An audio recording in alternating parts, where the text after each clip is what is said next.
యేసు నామములో ప్రార్థించి పొంది ఉన్నాము తండ్రి, ఆమేన్. అందరం కూర్చుందాం దీని బిడ్డలు.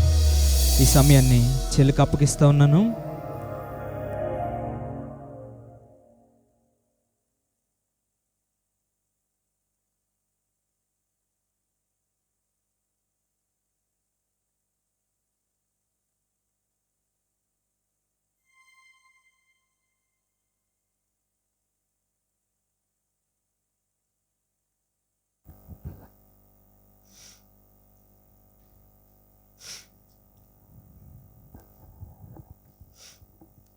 దేవుని నామం స్తోత్రం.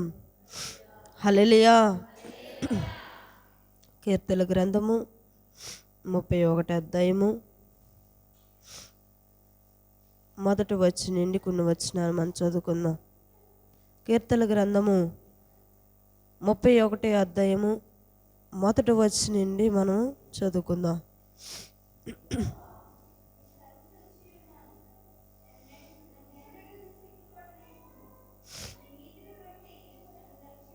హల్లెలూయా.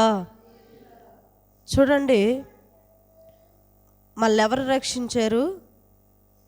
మనల్ని ఎన్నడూ కూడా పిలిచిన దేవుడు గొప్ప దేవుడు. హల్లెలూయా. పిలిచిన దేవుడు నమ్మదగిన వాడు. హల్లెలూయా. పిలిచిన దేవుడు గొప్ప దేవుడు కాబట్టి మనల్ని ఎన్నడూ కూడా సిగ్గుపరచడు. హల్లెలూయా. చూడండి, మొదట వచ్చి నిన్ను మళ్ళీ మనం చదువుకుందాం.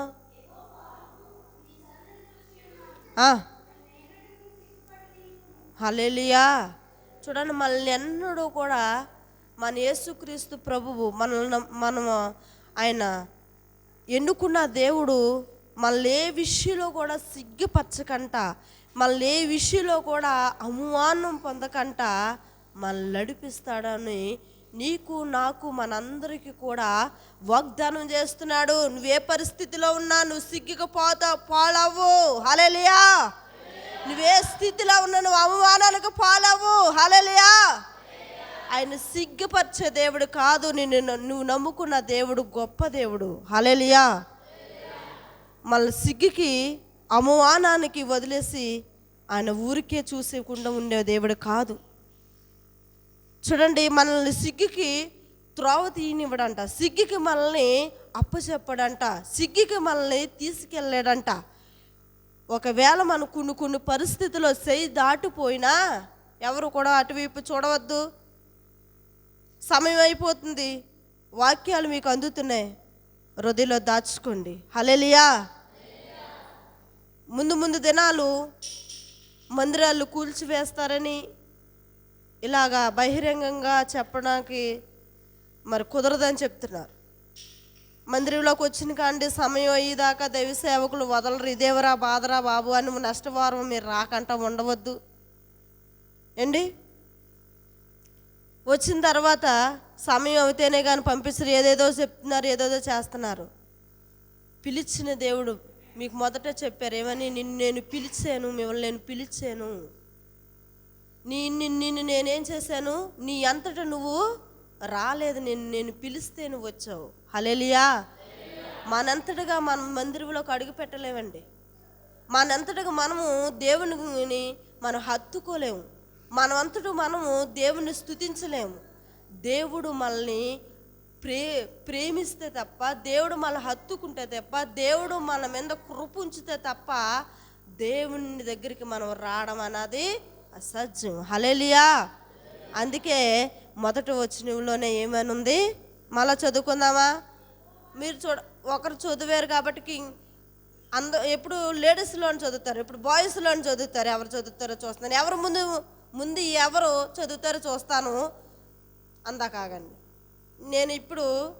నేను ఎప్పుడు పెట్టాలనుకుంటున్నాను, ప్రభువా దైవ సేవకులు ప్రతి ప్రభు బల్లకి కూడా భోజనం తయారు చేయండి అమ్మా, వచ్చిన వారికి నెలకొకసారి మనకు కలిగిన దాంట్లో బిడ్డలకి పెడదామని చెప్పారు. హల్లెలూయా. నేను అనుకున్నాను, ప్రభువా రోజు కూడా వాళ్ళకి కొంత వైట్ అన్నము చిన్న సాంబారు చేసి పెడుతున్నాను. ప్రభువా ఈరోజు అయితే నేను బిడ్డలకి కొంచెం బిర్యానీ చేసి కొంచెం పెట్టాలనుకుంటున్నాను. ఏం చేస్తా ప్రభా, నా వల్లంగా అవ్వదు కదా. మా సంఘ బిడ్డలు చాలా బిజీ. ఉదయం గవర్నమెంట్ జాబ్కి వెళ్ళారంటే రాత్రి 12-11 గంటలకు వస్తారు. నేను అంగా చేయాలి పెట్టాలంటే మరి ఆడపిల్లలు ఉన్నారు, మరి అక్కోళ్ళు ఉన్నారు, చాలా బిజీ. 11 గంటలకు 12 గంటలకి వస్తారు. సేవకురాలు పిల్లలు చూసుకొని మందిరాన్ని శుభ్రపరిచి మీకోసం కుర్చీలు వేసి అన్నీ చూసి మీకోసం అలా వాటర్ పెట్టి అన్నీ చూసుకొని మరి మీకు వంట చేసి అన్నీ చేసి పెడుతుంది. మనం చక్కగా 11 గంటలకి 10 గంటలకి 11:30కి 12 గంటలకి వెళ్ళా కూడా పర్లేదు అని మీరు వస్తారు. ఎంతో మరి ప్రేమించిన బిడ్డలో సంఘ బిడ్డలో. హల్లెలూయా. ఇలాగే మీరుంటే అభివృద్ధి పొందలేరు. నేను అభివృద్ధి పొందుతున్నాను. ఎందుకు తెలుసా? కచ్చాపు వేసుకొని నేను బలిపీఠమని చెప్తున్నాను. యథార్థంగా దేవుడు చేసిన కార్యం నేను ఎప్పుడు సిగ్గుపడను. నా సిగ్గు ఎప్పుడో నేను వదిలేసుకున్నాను. ఎందుకంటే సిగ్గు ఏదైనా మనం బయట ఏదైనా మనం దొంగతనం చేసి ఎవరిదైనా మనం దోచుకుంటే దానికి సిగ్గుపడాల. దేవుడు చేసిన దానికి మనం దేన్ని కూడా మనం సిగ్గుపడకూడదు. హల్లెలూయా. అందుకనే నేను సిగ్గుపడను. కచ్చాపు వేసుకొని మరి పేడలు తీసి మరి పశువులు మేపిదాన్ని నేను. అలాంటి స్థితిని నన్ను రక్షించాడు. కాబట్టి నేను ఆరోగ్యవంతురాలుగా ఉండి నేను అంటాను, ప్రభువా నా బిడ్డలకి నేను పరిచర్య చేస్తాను. నేను దీవించబడుతున్నాను. మీరు దీవించబడరా? పరిచర్య చేసిన ప్రతి ఒక్కరూ దీవించబడతారు. హల్లెలూయా. వారు చిన్నవారు అవ్వచ్చు, పెద్దవారు అవ్వచ్చు. మొదట వచ్చిన దీవెన పరిచర్యలోనే వస్తుంది. హల్లెలూయా. ఒక సేవకుడు ఏం చేశాడంట, ప్రభు పిలవగానే ఏం చేశాడంట, ట్రైనింగ్కి వెళ్ళిపోయాడంట. ఆయనకు పరిచర్య లేదు, ట్రైనింగ్కి వెళ్ళిపోయాడు. ట్రైనింగ్కి వెళ్ళిపోయిన తర్వాత ఆయన ట్రైనింగ్ నుండి పరిచర్యకి వచ్చి పనాల దగ్గర నువ్వు మందిరం కట్టాడంట ప్రభువు. హల్లెలూయా. మందిరం కట్టంటే ఏం చేశాడంటే సేవకుడికి ఏమీ చేత కాలేదు. పునాది తీయడము, రాళ్ళేయడము, అన్నీ చేయడం, సిమెంట్ చేయడం, ఇసుక ఇవన్నీ ఉంటాయి. ఇసుక ఇవన్నీ సిమెంట్ ఇదంతా కూడా ఉంటుంది. సేవకుడికి ఏమైందంటే కష్టం అనిపించింది. అప్పుడు అనుకున్నాడంట, ఏమని తెలుసా? అయ్యో నేను పరిచర్య చేస్తుంటే ఇది నాకు సులకనవును కదా. హల్లెలూయా. పరిచర్య చేస్తుంటే నాకు ఇది తేలికైన కదా, ప్రభు పిలిచాడు కదా అని నేను సేవకి ట్రైనింగ్కి నేను డైరెక్ట్గా వెళ్ళిపోయాను. ఒకవేళ నేను పరిచర్య ముందే నేను బాత్రూమ్లు కడిగి నేను మందిరము తుడిచి తడిగుడ్డలు పెట్టి సైరస్ వేసి సాపల మడతట్టి నేను పరసలు మడతట్టి సువార్తలకి బాక్సులు మోసుంటే నాకు తెలిసినేమో ఈరోజు. హల్లెలూయా. కానీ నేను డైరెక్ట్గా ప్రభు పిలిచాడని నేను ట్రైనింగ్కి వెళ్ళిపోయి ఈరోజు సేవకు వచ్చిన తర్వాత కష్టమైపోతుంది. ఎలా చేయాలో సంఘ బిడ్డలు మరి పిలిచిన తర్వాత దైవ సేవకులు నమ్మరు. మరి వచ్చిన తర్వాత ఈ నదోలో చూస్తున్నారంట. ఈయన అవునా కాదా అని చూస్తున్నారంట. లేబర్ను పెట్టుకోవాలంటే కష్టమైన పరిస్థితి, సేవకుడు పని చేయాలంటే కష్టమైన పరిస్థితి. సువార్తమ్మ గారు ఉన్నారా? హల్లెలూయా.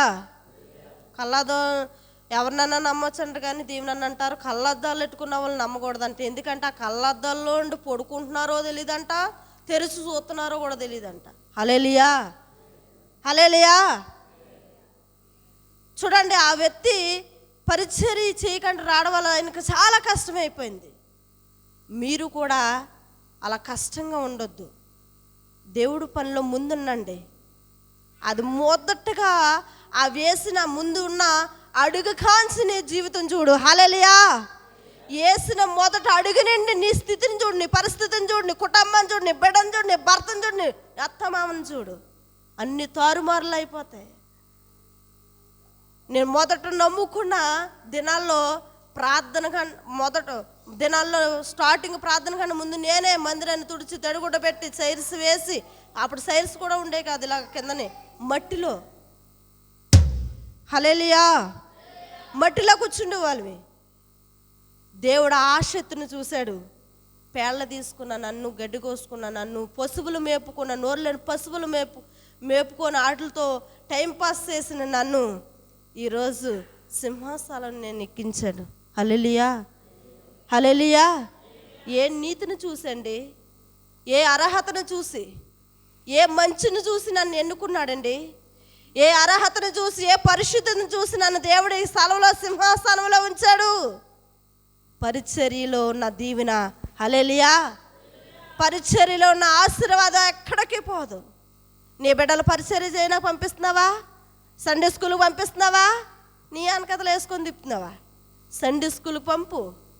క్రమం ఏంటో నేర్పిస్తాం పిల్లలకి. ఎలా ఉండాలో నేర్పిస్తాం, ఎలా నడవాలో నేర్పిస్తాం, ఎలా గౌరవించాలో నేర్పిస్తాం, ప్రభుని ఎలా స్తుతించాలో నేర్పిస్తాం, నిన్ను ఏ విధంగా పిలవాలో, ఏ విధంగా నిన్ను నిన్ను ఏ విధంగా వాళ్ళు సన్మానించాలో కూడా మేము నేర్పిస్తాం. హల్లెలూయా. మీరు ఎంత కాలం ఈ వెనకాతలు వేసుకొని మీరు తిప్పుకున్న మీ బిడ్డలకి చదువుని నేర్పగలరు, ఆస్తిని ఇవ్వగలరు, కానీ మంచి క్రమం దేవుడే ఇవ్వగలడు. హల్లెలూయా, హల్లెలూయా. దేవుడే ఇవ్వగలడు. పరిచర్య ధర్మం పిల్లలకు నేర్పిన తర్వాత ఆ దీవెన చూడండి. నేను ఒకసారి మీకు చెప్పాను, మీరు వచ్చేనో రాలేదో తెలియదు, కానీ ఒక తల్లి గారు ఏం చేస్తుందంట, 4 గంటలకే లేచి ఇలాగ గేటు తలుపు వేసేస్తే ఆ తల్లి గారు ఏం చేసేవారంట, గేటు బయట తలుపు బయట ఏం చేసేవారంట, ప్రార్థన చేసుకునేదంట. ఆ తల్లి వచ్చి, మీరు ఎవరో డిస్టర్బ్ అవ్వద్దు, పిల్లలు పెట్టి వారు ఫ్రీగా ఉన్నాయండి, ఆడుకోండి, చల్లగా ఉంది. హల్లెలూయా. ఆ బయట ప్రార్థన చేసుకుంటుందన్న తల్లి. చాలా దీనరాలు, చాలా పేదరాలు, చాలా కష్టమైన పరిస్థితి ఆవిడది. అలాంటప్పుడు దేవుడు గొప్పవాడని తెలిసింది. ఆవిడ కులం ఆవిడ దొంగచాటుగా వచ్చి ప్రార్థన చేసుకుంటేది. ప్రార్థనలో సత్యమేదో అసత్యమేదో ఆ తల్లి గారు గ్రహించారు. హల్లెలూయా.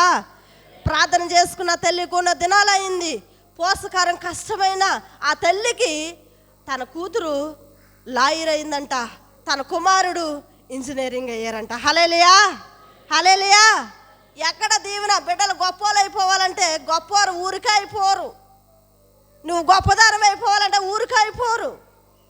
ప్రార్థన, ఆయన కొరకు ప్రయాస ప్రభు చూస్తాడు. హల్లెలూయా.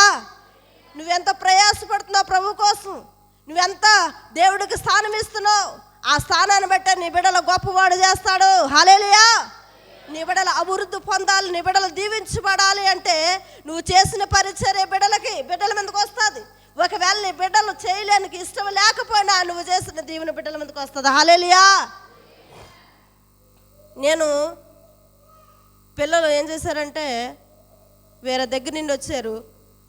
నేను అన్నాను, ఇప్పుడు ఎందుకమ్మా ఇవి బూరెలు తయారు చేస్తున్నారు, నాకు కొంచెం ఆరోగ్యం బాగాలేదు, నీరసంగా ఉంది అంటే బాధ పెట్టడం ఇష్టం లేక 3 గంటల వరకు నేను 2 గంటల వరకు తయారు చేసి వచ్చి కొన్ని పనులు ఉంటే 3 గంటల వరకు చేసి ప్రార్థన చేసుకొని 3 గంటలకి పడుకున్నాను.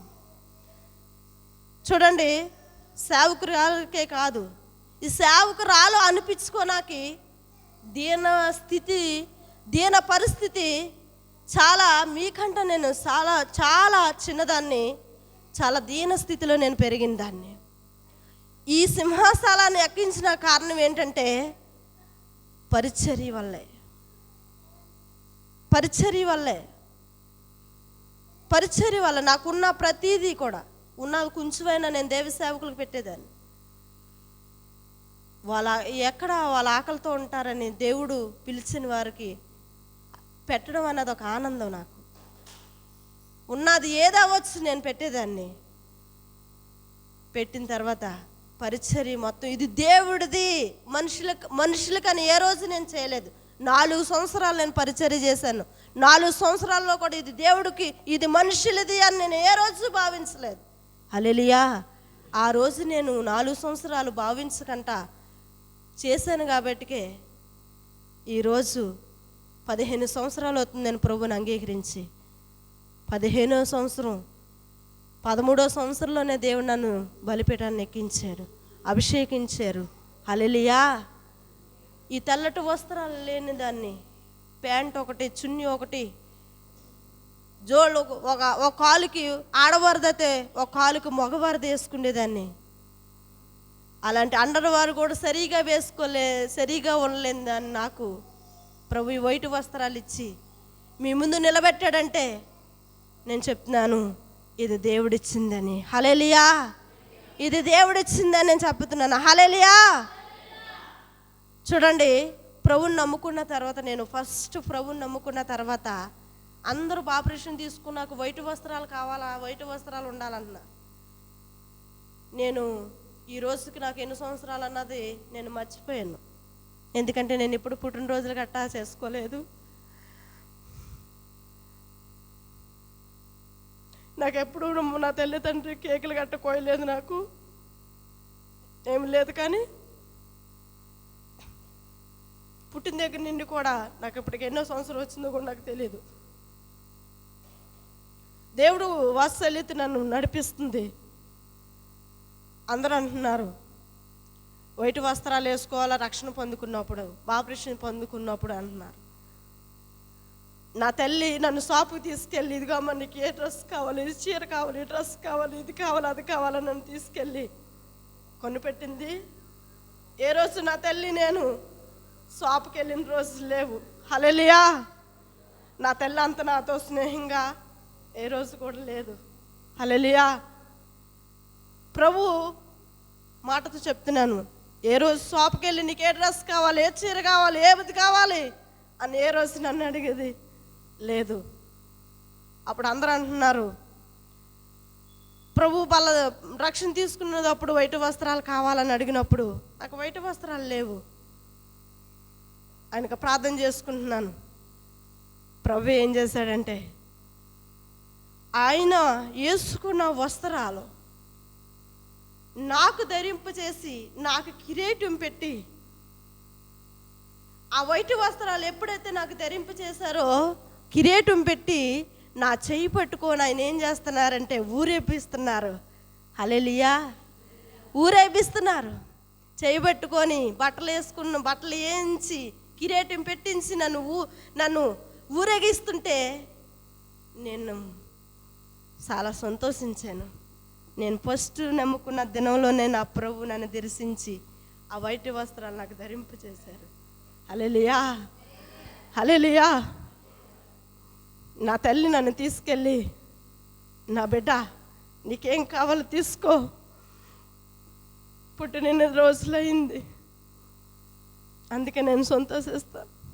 ఎందువల్లంటే, ప్రభువా నన్ను రక్షించవయ్యా, నువ్వు నన్ను రక్షించా కాబట్టి నువ్వు రక్షించిన వాడివి, నమ్మదగిన వాడివి.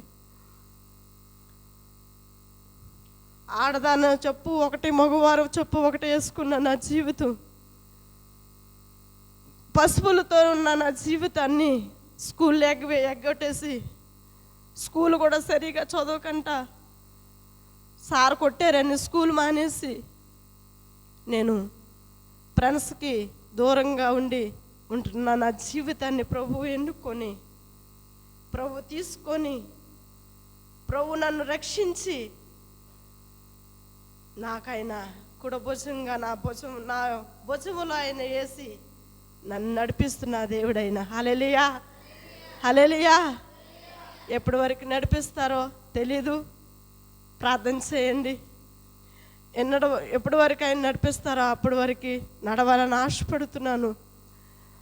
ఏదన్నా నా ఆరోగ్యం కొంచెం బాగట్లేదు, ఏ రోజు ఎలా ఉంటుందో నాకు తెలీదు. నా కోసం ప్రార్థన చేయండి. దేవుడు పిలిచాడు కాబట్టి దేవుడి కొరకు ఇదే జీవితాన్ని జీవించి దేవుడి కొరకు నమ్మకంగా ఉండాలని ఆశపడుతున్నాను. హల్లెలూయా. మీరు కూడా ప్రభుతో ఉండండి. మీ పిలుపుని మీరు పిలిచిన దేవుడు గొప్ప దేవుడు కాబట్టి నిన్ను సిగ్గుకు అప్పచెప్పే దేవుడు కాదు. మన పిలిచిన దేవుడు మన అవమానానికి అప్పచెప్పే దేవుడు కాదు. మన పిలిచిన దేవుడు మనల్ని సిగ్గుపరచడు. మీకు చెప్పవలసిన మాట అదొకటే. ఎందుకంటే దైవ సేవకులు చెప్పారు, నేను చెల్లి చెప్పిన తర్వాత కొద్ది నిమిషాలు నేను మళ్ళీ చెప్తానండి, నేను ముగిస్తాను. మళ్ళీ అవమానానికి అప్పచెప్పే దేవుడు కాదు. ఏ దినాన్నైతే మీరు సొంత రక్షకుడిగా దేవుని చేసుకున్నారో, దేవుడు మిమ్మల్ని నడిపించే వారికి దేవుడికి మీరు నమ్మకంగా ఉండండి. దేవుడు మీకు కావలసిన ఏ అవసరతైనా, ఏ అక్కరైనా, ఏ పరిస్థితి అయినా ప్రభు మీకు ఇస్తారు, మీకు దయచేస్తారు. హల్లెలూయా. ఇంకో 2 మాటలు నేను చదివి ముగిస్తాను.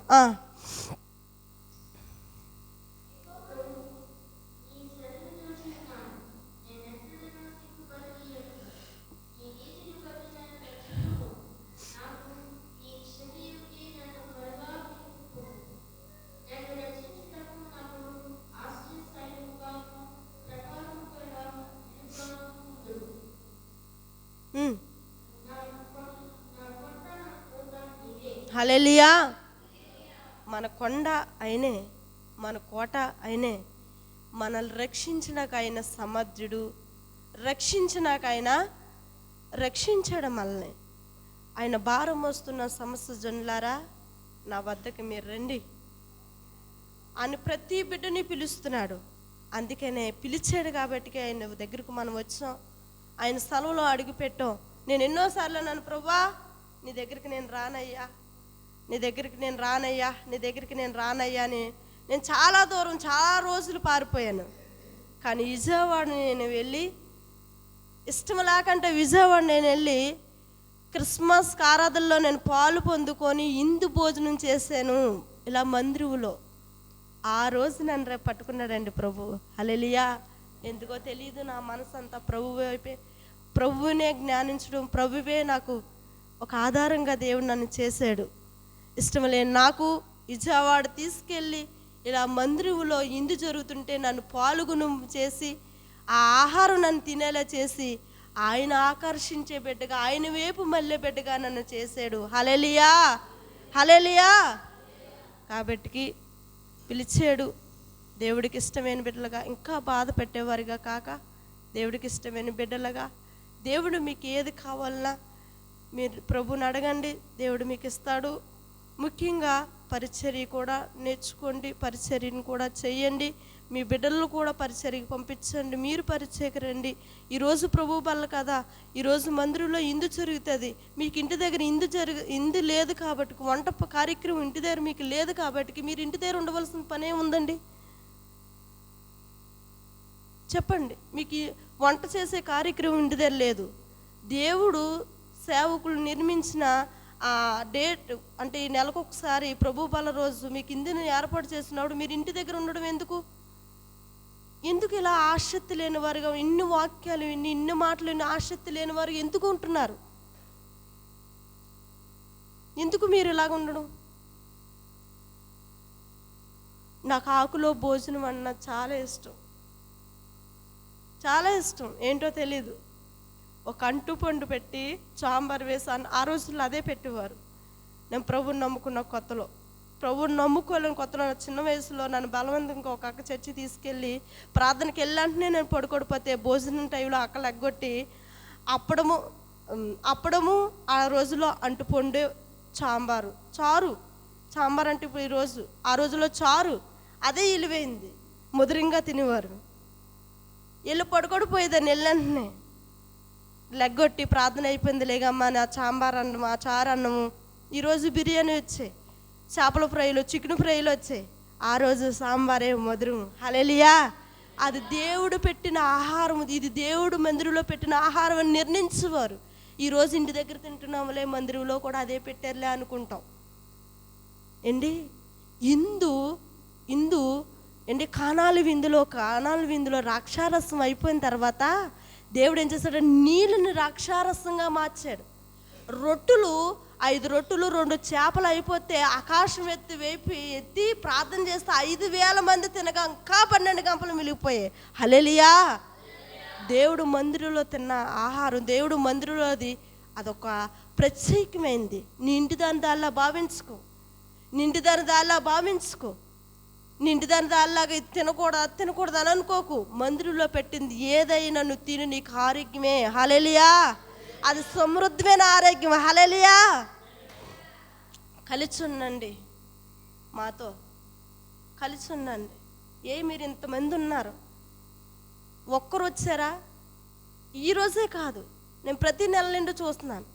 ఒక్కరైనా పరిచర్య చేయడానికి నేను చేయాలా? అయ్యో అమ్మే పెట్టుకుంటున్నారు, నేను పెట్టుకోకూడదే, నేను చేయకూడదా? ఎంత అయిపోద్దండి.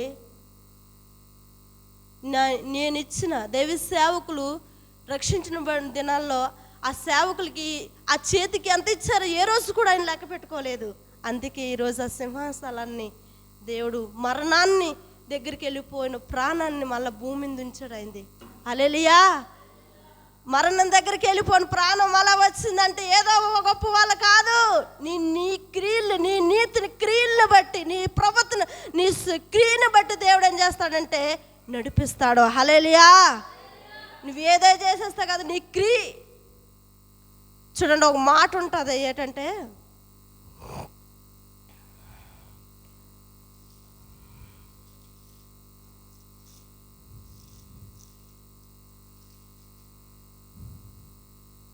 సామెతల గ్రంథము 3వ అధ్యాయము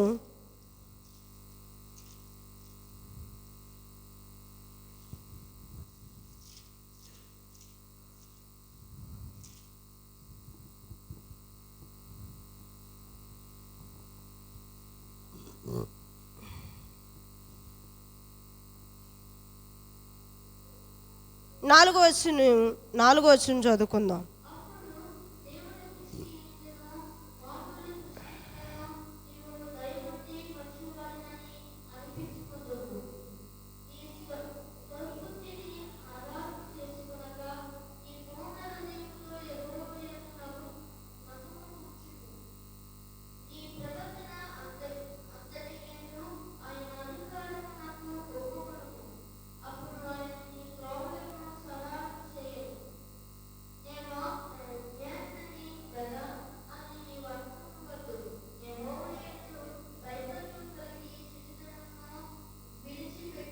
మూడవ వచనం చదువుకుందాం.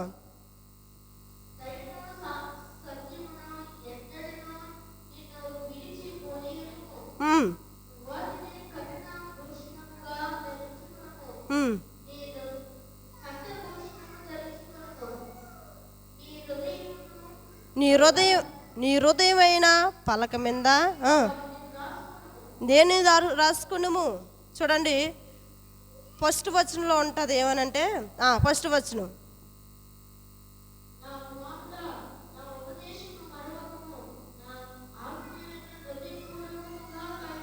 హల్లెలూయా. ఏంటిదంట?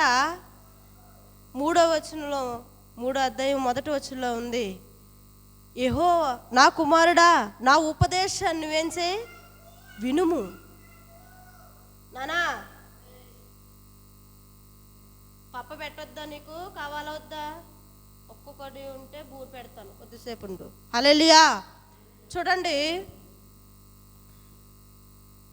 నా కుమారుడు నా ఉపదేశాన్ని నువ్వేం చేయి, మరువకుము. ఇంకోటి ఏంటంటే, నీ హృదయమైన పలక మీద నువ్వు రాసుకో. ఏంటిది? చెత్త చెదారం, అంత బయట ఉన్న చెత్త చెదారం కాదు. నీ హృదయమైన పలక మీద నా ఉపదేశాన్ని నువ్వేం చేసుకో, రాసి పెట్టుకో, రాసుకో. ఏంటిది? పరిశుద్ధ వాక్యము. నీ హృదయమైన పలక ఆయనకి ఇవ్వి. నీ హృదయమైన ఆ హృదయం ఆయనకి ఇస్తే, ఆ హృదయం మీదంట ఆయనకు నువ్వేం చేస్తావంటే, ఆ హృదయమైన పలక మీద దేవుడు వాక్యాన్ని, ఉపదేశాన్ని నువ్వేం చేస్తావంటే రాసుకోమంటున్నాడు ప్రభు. ఈ హృదయంలో లోక విషయాలు, చెత్త చెదారం అన్నీ పెట్టుకుంటే నువ్వు రాసి పెట్టుకోలేవు. ఈ హృదయాన్ని ఫ్రీగా ఉంచు. ఈ హృదయాన్ని పిలిచిన దేవుడు కదా, పిలిచాడు కదా, నిన్ను రక్షించాడు కదా. ఈ హృదయం మంచిగా ఉంచు. ఆ హృదయమైన పలక ఆయనకి ఇవ్వి. ఆ హృదయమైన పలక మీద నీ ఆయన ఉపదేశాన్ని నువ్వు రాసుకో. హల్లెలూయా, హల్లెలూయా. ఆ హృదయాన్ని ప్రభువుకి ఇవి. ఆయన ఆ హృదయం ప్రభువుకి ఇస్తే, ఆ హృదయం చక్కగా ఆయన తీసుకుంటాడు. ఆయనకి ఏదో ఇందాక చెప్పారు కదా, గొర్రెలు మేకలు అన్నీ ఏమి తీసుకోవు. ఈ చిన్న హృదయము ఆయనకు కావాలి. అందుకంటున్నాడు, నీ హృదయమైన పలక మీద దేవుడు ఉపదేశాన్ని వేయించేలో వాక్యాన్ని రాసుకోమంటున్నాడు. బిడా, 4 నెలల్లోకి మనం వచ్చేసాం. ఏ దినాన్ని, ఏ క్షణానికి మనం ఎలా ఉంటామో మనం తెలీదు. దేవుని సొంత రక్షకుడిగా చేసుకున్న నీవు ఒకవేళ చేసుకోపోతే చేసుకుంటే దేవుడు ఉపదేశాన్ని రాసుకో. నిన్ను సిగ్గుకు అప్పచెప్పే దేవుడు కాదు, అవమానానికి అప్పచెప్పే దేవుడు కాదు. నిన్ను సిగ్గుకి తీసుకెళ్ళి ప్రజల మీద, అనేక మంది అధికారుల దగ్గర, అనేక మంది దగ్గర నిన్ను తల వంచడు. హల్లెలూయా. నీ తలను హెచ్చిస్తాడు. హల్లెలూయా. ఈరోజు నన్ను చూసిన వారు నా జీవితం మారు మనసు పొందలేనప్పుడు చూశారు, మారు మనసు పొందిన తర్వాత చూశారు, మారు మనసు పొందలేనప్పుడు ఎలా ఉన్నానో చూశారు, మారు మనసు పొందిన తర్వాత కూడా నన్ను చూశారు అంటారు. ఈవిడ నమ్ముకున్న దేవుడు గొప్ప దేవుడు. ఈవిడ నమ్ముకున్న దేవుడులో సత్యం ఉంది. లోకాన్ని విడిచిపెట్టి సత్యంలోకి వచ్చింది. ఈవిడ ఊసి ఎవరు తేడో అందరూ నన్ను అమ్మానే పిలుస్తారు. బస్సులో రాత్రి ప్రయాణం చేసి వైజాగ్ నుండి వస్తుంటే 8 గంటలకి బొడ్డు పేలు వచ్చేసిందేమో అనుకొని దిగేద్దాం కదా అని కంగారు పడిపోతుంటే ఒక నేను అన్నాను, బెదర్ గారు బొడ్డు పేలు వచ్చేసింది అండి అన్నాను. ఆయన అంటారు, ఇంకా రాలేదమ్మా. యవ్వనస్తుడండి, యవ్వనస్తుడు. 23 సంవత్సరాలు, 24 సంవత్సరాలు, 25 సంవత్సరాలు ఉంటా ఆ వ్యక్తికి ఒక సహోదరుడు అమ్మాను సమానించాడంటే అది క్రీస్తు రూపము. హల్లెలూయా, హల్లెలూయా. మన రూపం రక్షించిన దేవుడు మన రూపంలో, మీ రూపంలో ప్రభు ఇతర వారిని చూపించాలి. హల్లెలూయా. మీ క్రియని బట్టి, మీ మనసును బట్టి ఇతర వారు ఆరుపోని దీపాల్లో ఉండకూడదు. నీ రూపాన్ని చూసి ఈవిడ దేవుడు బిడ్డ, ఈవిడ క్రీస్తుని కలిగిన బిడ్డ, నేను ఆ క్రీస్తు దగ్గరికి రావాలి. హల్లెలూయా. నా కష్టము, సుఖము, వేదన, బాధ, దుఃఖము కూడా ఆ బిడ్డ వెళ్తుంది, పొందుకుంటుంది, నేను కూడా వెళ్ళాలి, పొందుకోవాలని రావాలి. హల్లెలూయా. మన దేవుడు సిగ్గుపరిచే దేవుడు కాదు, సిగ్గు కప్పజెప్పే దేవుడు కాదు. నిన్ను నడిపించి, నిన్ను గెలిపించి, నిన్ను హీరో చేస్తాడు, నీ తలని హెచ్చిస్తాడు. నువ్వు నిరీక్షించి ప్రార్థన చేసుకో. ఆయన నిన్నే రోజు కూడా అవమానానికి సిగ్గుకి అప్పచెప్పేవాడు కాదు. ఒకవేళ ఇప్పుడు వరకు నువ్వు అవమానం పొందుతున్నావా, ఇప్పుడు వరకు నువ్వు సిగ్గుకి, ఒకవేళ ఇప్పుడు వరకు నువ్వు ఏంటి నా పరిస్థితి ఏంటి నా పరిస్థితి అని బాధపడుతున్నావా ఏమో, ఒకవేళ ఇంకా ప్రభు దగ్గరికి, ఇంకా ప్రభుని నువ్వు తెలుసుకోలేకపోతున్నావు, ఇంకా ప్రభుని సొంత ఆయన కౌగులించుకోలేకపోతున్నామేమో, కౌగులించుకో, అడుగు. దేవుని ఆంచులన్నీ కూడా తీరుస్తాడు. హల్లెలూయా. అందుకే నేను రక్షించాడు. లోకంలో ఉన్న నిన్ను, లోకంలో తిరుగుతున్న నిన్ను, లోకంలో తిరులాడుతున్న నిన్ను ఎందుకు రక్షించాడంటే ఇంకా లోకంలోనే లోక ఆశలతో తిరుగుతావని కాదు, ఆయన బిడ్డగా నువ్వు మార్చబడతావని, ఆయన బిడ్డగా నువ్వు మలచబడతావని. ఆమేన్. హల్లెలూయా, హల్లెలూయా. యేసయ్యా పాదాలు బంగారు పాదాలు, యేసయ్యా పాదాలు బంగారు పాదాలు, ఎండల్లో కందాయ్యా అయ్యయ్యయ్యో, రాళ్ళల్లో చీట్లాయ్యా. ఎవరు నా వైపు చూడొద్దు, కళ్ళు మూసుకొని హృదయలో జ్ఞానించుకుంటావా, హృదయలో ప్రార్థన చేసుకుంటావా. ఆయన నీకు ఉచితంగా దొరికాడు ప్రభు. మనం ట్రైన్ ఎక్కాలంటే టికెట్ తీసుకొని అమౌంట్ కడితేనే మనం ఆ ప్రయాణాన్ని కొనసాగించగలం.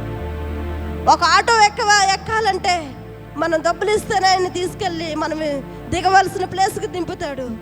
దేవుడు బిడ్డ, దేవుడు నీకు ఉచితమైన రక్షణ నీకు ఇచ్చాడు, ఉచితంగా నేను రక్షించాడు, ఉచితంగా ఆయన నిన్ను పిలిచాడు, ఉచితంగా ఆయన మందిరంలోకి నేను ఆహ్వానించాడు. ఉచితంగా ఏమైనా నువ్వు చెల్లించావా? వచ్చినప్పుడు ఏమైనా చెల్లించావా? నువ్వు ఏమి చెల్లించకంట ప్రభు దగ్గరికి నువ్వు వచ్చావు. నీకు కలిగిన దగ్గరికి నువ్వు దేవుడికి కానుకిస్తావు. అది దేవుడు నీకు ఇస్తే ఇస్తున్నావు, నీ సొంత బలం వల్ల కాదు. అందుకనే కీర్తన గ్రంథము, సామెతల గ్రంథం 3వ అధ్యాయము 7వ వచనం, నువ్వు జ్ఞానము కదా అని అనుకోవద్దు. నా వల్లే ఇదంతా జరుగుతుంది, నా వల్లే ఇల్లు కట్టగలిగా, నా వల్లే నువ్వు జ్ఞానవి అని అనుకోవద్దు. మన వల్ల ఏమీ జరగదు, అది ప్రభు వలన తప్ప. యేసయ్యా పాదాలు బంగారు పాదాలు, యేసయ్యా పాదాలు బంగారు పాదాలు, ఎండల్లో కందాయ్యా అయ్యయ్యయ్యో, రాళ్ళల్లో చీట్లాయ్యా, ఎండల్లో కందాయ్యా అయ్యయ్యయ్యో,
రండి దేవుడు బిడ్డలారా, కొయ్యిపై కాలు పెడితే ఆ కాలు ఏమైందంట, అదిరిపోయి చిట్లు పోయిందంటండి. మనం చేయవలసింది, మనం పొందవలసింది, మనం పాపాన్ని బట్టి ఆయన బలి అయిపోయారు. మన క్రియను బట్టి ఆయన పాదాలు చిట్లు పోయాయి, అదిరిపోయాయి. ఆయన పాదాలు బంగారు పాదాలు. నీకోసం ఇంకా ఇంకా ఇంకా ఇంకా ఎందుకు రక్షించబడిన కాంచి ఇంకా నీ బ్రతుకు దినవల్ల పడుతూ లెగుతూ పడుతూ లెగుతూ ఎందుకు జీవితాన్ని నడిపించడం? దేవుడికి ఇష్టమైన బిడ్డగా అన్నాడు. ఆయన ప్రేమని గుర్తు చేసుకో, చూడు. ఆయన పాదాలు నలిగిపోయాయి ఏంటి, పాదాలు అదిరిపోయాయి, చిట్లు పోయాయి. ఆయన అంత గొప్ప ప్రేమ, చిన్నిపోయి కూడా ఆయన ఆకార రక్తపట్టు కూడా ఆయనలో ఉంచుకుంటకంట నీకోసం చిందించాడు. ఎన్ని మార్లు పడిపోతావు, ఎన్ని మార్లు లెగుస్తావు, ఎన్ని మార్లు దేవుడికి ఇష్టం లేని కార్యములు చేయొద్దని ఎన్ని మార్లు నీకు అందించాలి. దేవుడికి నీకు సంబంధం అది. చెప్పడం మా వంతు, గ్రహించడం, నడుచుకోవడం అన్నది అది మీ ఇష్టం. హల్లెలూయా, హల్లెలూయా. సేవకులు ఇచ్చిన సమయం కంటే నేను ఎక్కువే తీసుకున్నాను, నన్ను ఆయన క్షమించాలి. ప్రభు మాటలు దేవుడు దీవించును గాక. ఆమేన్.